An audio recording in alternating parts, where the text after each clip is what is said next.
And we are staying on top of this breaking news of this plane crash. It involved an American Eagle regional jet with 60 passengers and 4 crew members, and an Army Blackhawk helicopter with 3 Army soldiers on board. This happened near Washington, D.C. Now, you're taking a live look at the Potomac River, and those lights out there, you can see actually boats on that river where the search effort is underway. We do know from a press conference held just within the last half hour that there are about 300 first responders out there searching those waters for any sign of survivors.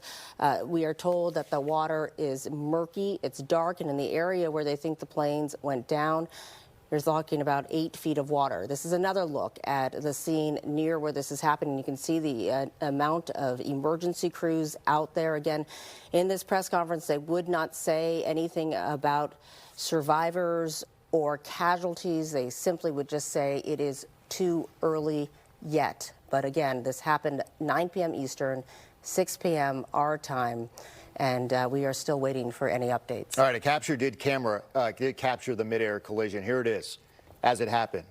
American Airlines Flight 5342 on approach to Reagan. There's the explosion when the 2 aircraft collided. When it did collide with that Blackhawk helicopter, the flight was operated by the airline PSA under the American Eagle brand and was arriving from Wichita, Kansas. Tonight, the CEO of American did post a statement tonight. We are actively working with local, state, and federal authorities on emergency response efforts, and the American Airlines care team has been activated to assist our passengers and their families.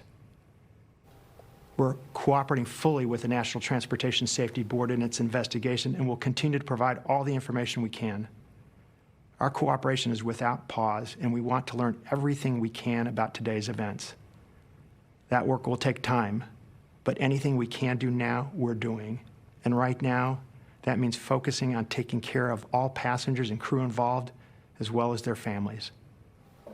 And we are expecting to hear more from authorities later tonight, tomorrow morning, as it is early morning back east. Bay Area Congressman Eric Swalwell says he landed at Reagan just minutes before the crash, and he spoke with us just a short time ago. I was flying from Houston to Reagan National. I was visiting my parents and had a few meetings in Houston and landed just a few minutes before the collision took place. My job tomorrow, in light of this collision, and a member of the Homeland Security Committee, is to make sure that every American, when they get on a plane, is just as confident as they were a day before this happened, that they're going to get to their destination safely. Swalwell tells us he is getting word that members of Congress will receive a briefing tomorrow morning. All right, I want to bring in our meteorologist.